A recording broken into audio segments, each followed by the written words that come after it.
Hello, small business owners and entrepreneurs. Lovely to see you again. Sonia Clark here from soniaclark.com. I have got a really fabulous business tool to share with you.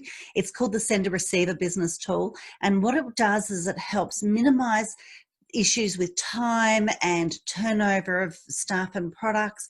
It helps give more profit to your top and bottom line, as well as helping you to stand out in the crowd, to be an effective communicator with your clients, as well as with your staff, as well as with your stakeholders. It's seriously that good. It's one of my favorite tools. It's very powerful, and it's particularly powerful if you use it with sales. So I'm going to give you a bit of an idea around the various different ways in which you can use it and the steps that are involved. Now, yes, there is 8 steps. However, what I tend to find is that a lot of people are already doing most of these steps, sometimes all of these steps, but are you doing it all the time? And if you are you honing it that little bit more so that it's extremely effective and that you really know what's going on so that you can replicate it and take it forward to whether you want to teach your clients on it, your customers on it, or whether you want to teach your staff on it, and even use it with other sorts of stuff like VAs and contractors that you use. It's seriously fabulous. So let's take a look at it. I'm going to share my screen here, and it should be there, ready to go. Yes, and I'm up in the corner here. Okay, so it's effective communication tool. Technically it's a communication tool, says she who stutters, called the Sender Receiver model, and it's fabulous for sales in particular. It's also really great for communication with management of staff as well as your customers, and it's very good for a particular type of sales, for prescriptive selling. Prescriptive selling means that you're using more of the pull instead of the push. So when people think about sales or talk about sales, they sort of go, oh, I don't really want to do that. And it seems like, oh, it brings up the wrong ideas or sometimes the wrong intent, and people are trying to push their agenda. Really what you're trying to do more these days, and particularly if you want to be that standout in the marketplace as well as be an industry leader, so that your customers turn into being your advocates. So then you're getting free word of mouth advertising and marketing from those happy customers, or that at least people have had some really great transactions with you, so they go off and recommend you to other people, whether they have made a sales transaction with you or not. You really want to make sure that every single bit of time that you're spending in business is that you're leveraging it as much as possible, and that people are becoming your advocates, even if they're your staff or they're your suppliers or your various different types of stakeholders. All right, I've talked enough. Let's get on with this. So over the page, here we go. I'll just pull my face out the way. All right, so you can see that you've got step 1, 2, 3, 4, 5, 6, 7, 8, and it actually can happen really quickly without you realizing it. Some people have said, Sonia, oh my gosh, that's a lot of steps. Do I really have to do all of that? And when I've actually play rolled it out with them and gotten into a conversation, they realize afterwards, they go, okay, yeah, it does happen that way. Because what happens is if you're actually getting into a conversation with that customer or client or staff member, if you're getting into a conversation and then it opens up into negotiations, you're really having to ask more questions so that you know how to guide them, and that they also then come up with that end result. Therefore, that's buy-in. Then they've actually put their money where their mouth is, so to speak, or that they've now got a little bit of skin in the game. So then you just confirm it and go forward. They think that they've come up with the solution, or that they feel comfortable because they've had the final say in it. All you've done is you've architected the journey. So when it comes to whether you're training, coaching, selling, pitching. What you're doing is you're creating pictures and you're architecting a journey from point A through to, doesn't have to be B, it could be Z really. Well, actually it's 8 steps deep. And what you're doing is you're picking up as much pieces of information as possible so that you are becoming, say, a little bit like a doctor, that you're finding out information and then you're prescribing the right outcome.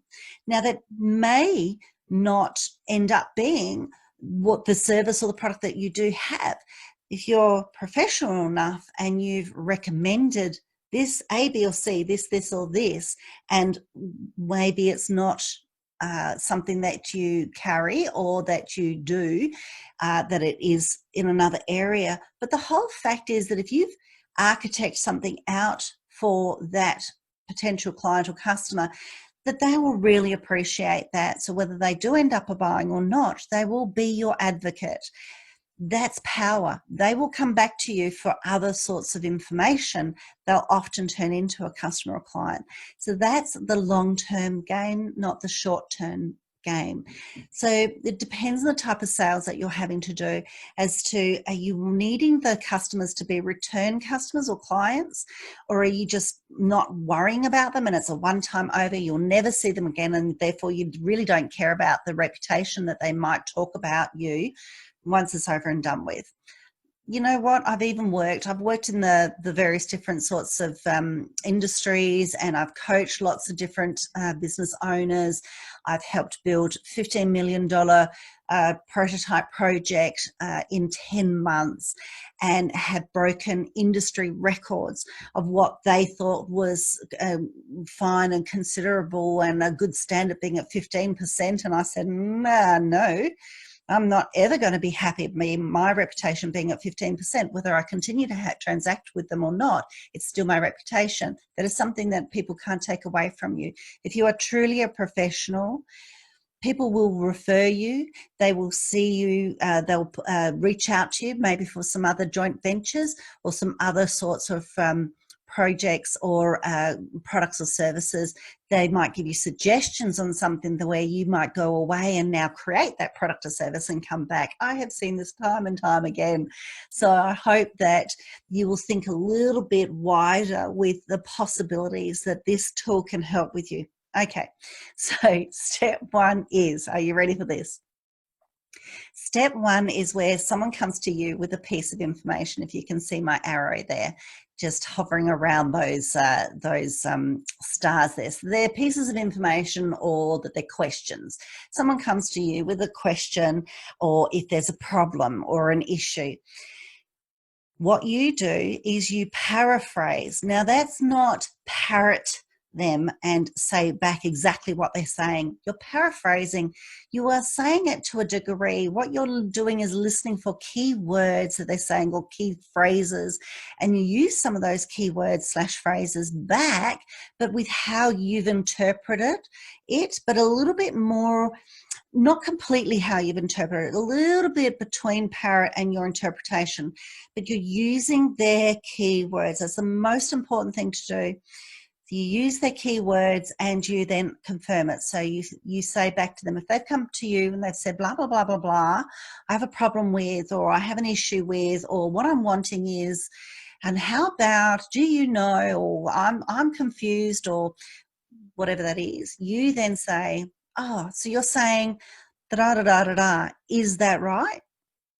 So you're asking that a closed-ended question where they have to give you a yes or a no. Oh, there should be a dash there between, a strike between there, never mind. So then it goes straight then into step 3. They have to say either a yes or no, and usually like 90% of the time, if not more, they'll give you some more information there. Then you can go into, okay, so let me just see if I'm on the right page with you. I want to make sure that I'm understanding you. The way that I'm hearing it and understanding it is blah, blah, blah, blah, blah. Is that right? So you go for your meaning and you're going into now clarification. See how I first off started talking about the way I'm understanding it, and I want to make sure that I'm on the right page. You don't have to use these exact words. I want to make sure that I'm understanding it. and I want to know that I'm really fully on the right page, and this is how I'm perceiving it. So you've gone from, so you're meaning this and you're saying this, and now I'm looking at it this way. Is that right? That's the confirmation. They again have to come back with a yes or a no, because you've asked a closed-ended question again here with the confirmation in step 4. Is that right? Yes or no, that they usually come back with, and they might give you a little bit more information. So that's why it's in brackets. Already now, even if you know what the answer is going to be, if you go straight from, and typically a lot of people do this, they go from step 1 straight through to 8 and maybe go backwards to 7 a little bit. No. You're telling them, you are now pushing your intent and your agenda. You're not pulling, you're not getting them to come along on a journey where they're feeling some of all of this talk might not be. The fact is that you both are not understanding where you're at.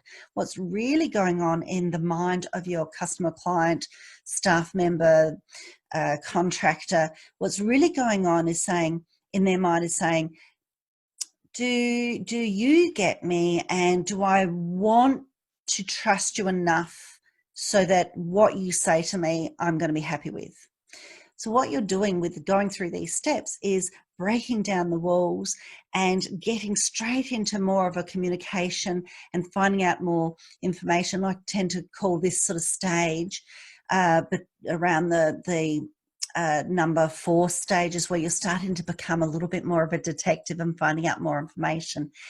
And so then you're hopefully how you've pitched yourself in number 4 as to whether they give you more information again at that step 5, and hopefully they do, because that's great. The more information you gather, the more you'll be able to give strength to your options. Now what do you say is at number 6, you say, okay, well, I'm thinking about 2 possible outcomes here, maybe 3. How about A, B, maybe C, blah, blah, blah. Look, but I really reckon that B is going to be the best outcome for you, or I would really recommend for you, blah, blah, blah, or I would suggest that, but which one would you prefer? You then ask them that question. They then are now at step 7, where they're starting to think about what is it that they would prefer? What is those next steps going to be? You've just pitched to them the options, 2 to 3 options. You've asked them to now choose. They have to choose which way. Now, that doesn't have to be 1. That could be, say, look, can we do B? But I actually wouldn't mind looking at C a bit later. And this way that they've got buy-in. They've said a little bit of they've actually set the terms and conditions a little bit around the next steps, the actual solution. So now they're thinking or feeling a lot more confident with you, and that they're in charge, and that you've taken them on a journey where they haven't felt like you've pushed your agenda and your wants and needs, that they feel like they've been listened and heard.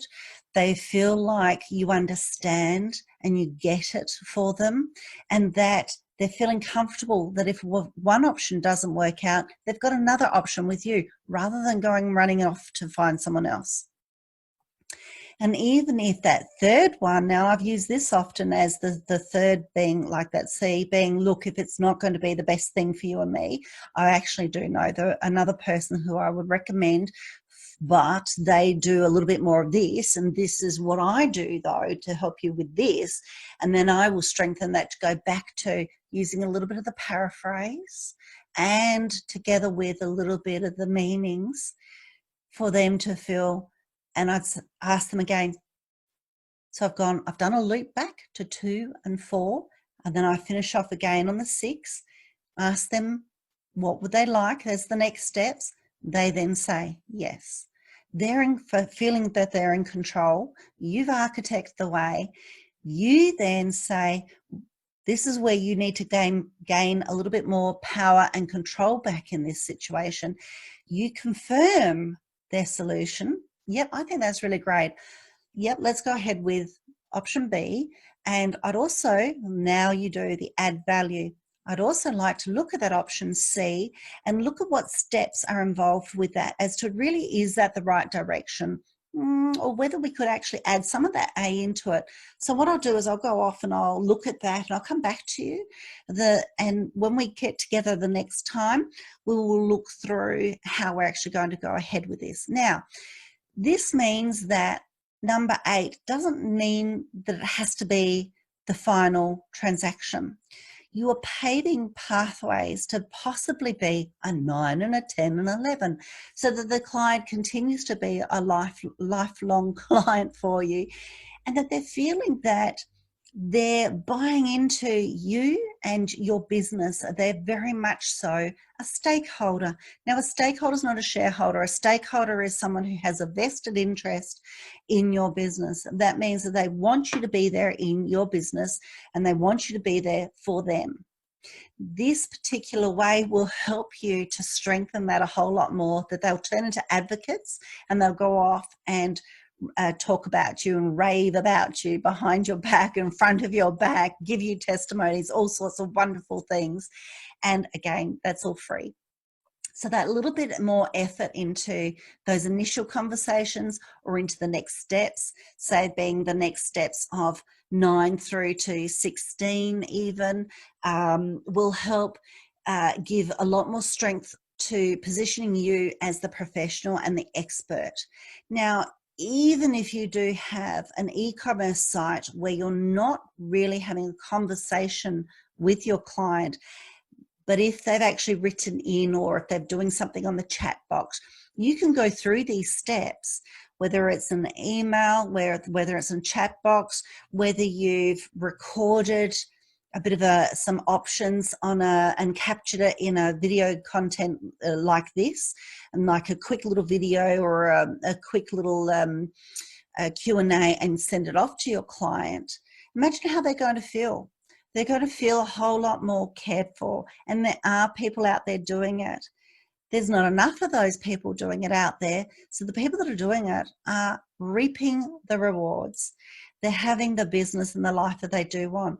You can too. It's just a little bit more effort at first, and I tell you what, the snowball gets huge very, very quickly. So it's putting a whole lot more effort into your beginning phases rather than your end phases. The close of a sale should happen very naturally. They're going to ask you to get into those next steps. They're going to want to own that step 7 and ask you for further things. They're going to ask and come back and bring their friends and family. It's a beautiful thing when you actually do experience that. Now, some people say, okay, but what if we get to a certain point and they say, no, that's not where we're at. Now, that can happen usually at point 3 or point 5. You have gone through the paraphrase, the clarification, and they've gone, yeah, I did say that. And no, that's not what I mean. No, we're on the wrong track. Or you're not understanding me. Now, if they actually say you're not understanding me, all you do is you go back to paraphrase. But even the other times when I don't think that's what I really want though. So you go back to paraphrase and you clarify. You said, you say, well, correct me if I'm wrong. You said da da da da da. Is that correct? Yes, I did say that. That's not what I want. Okay, then you go back to 1. So what do you think you would need? And then you go through a whole lot more prescription. Now, then you might actually say, let's actually make a time and sit down and clarify exactly what you're wanting and needing.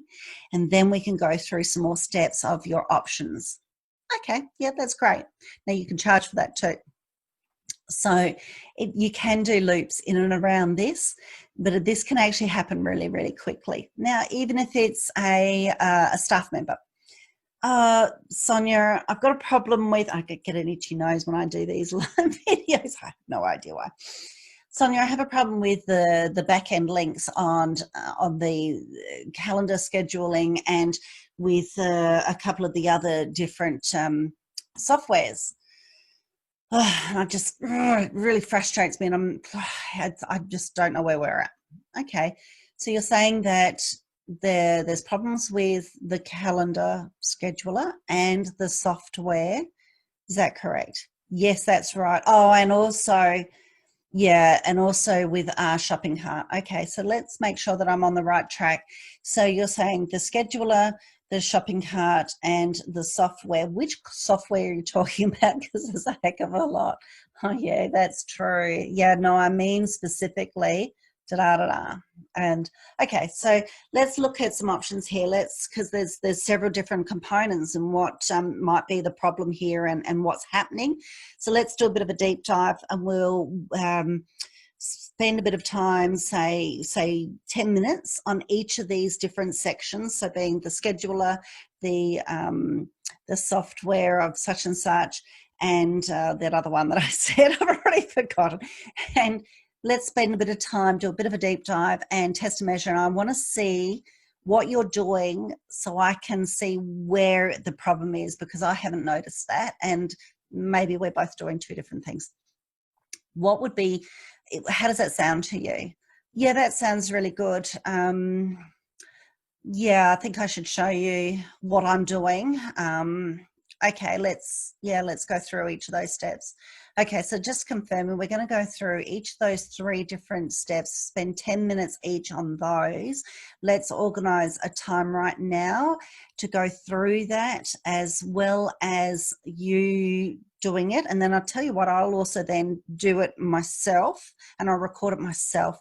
So then we can look at who's doing what. We can swap that over between the two of us, and I'll critique you. You can critique me. How does that sound? So what I've just done is I've done that in a couple of minutes, and I've added value onto the end there. I've gone through those steps as a typical sort of step, even though I forgot what that third one was.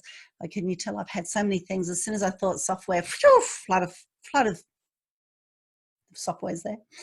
So I hope that you found that really very interesting, and that it can be really, really handy for you. It's about practicing it. It's about putting it into practice. I would suggest role-playing it out with some people, and in various different formats, how you actually do have conversations. I'll take it back to that first screen.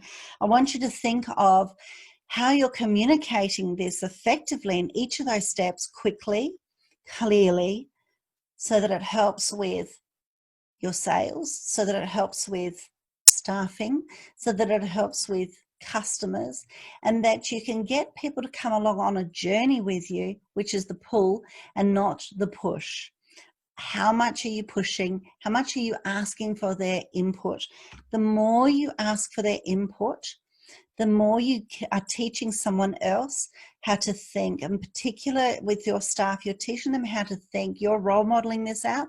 They'll often, as you start to work with them more and more, that and particularly with issues, that they'll start to now do this often on their own or with other people. So they may come to you then, and this is what that looks like. They'll say, hey, Sonia, we've got a problem with the back end of some of these links with Scheduler and 2 other different software systems.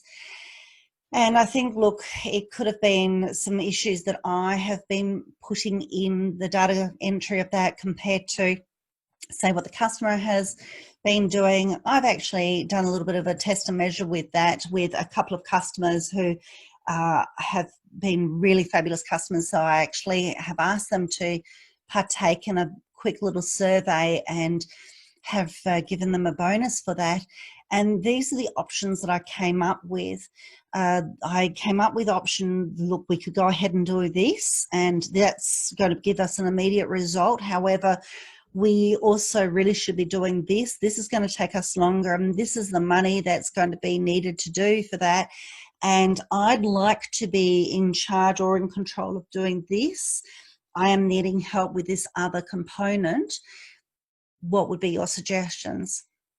Now, when you can train people to do that and to take that architecture journey on themselves, it makes it lovely, so much easier. They've done all of the test measures. You go, okay, show me the proof, show me the evidence, let me have a look at it, give me half an hour to think about it, I'll come back to you with the plan of attack.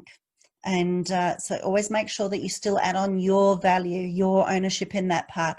We'll come back with a plan of attack, and I'll give you both a pathway of A as well as a backup of pathway of B. Beautiful. And it happens as beautifully as that.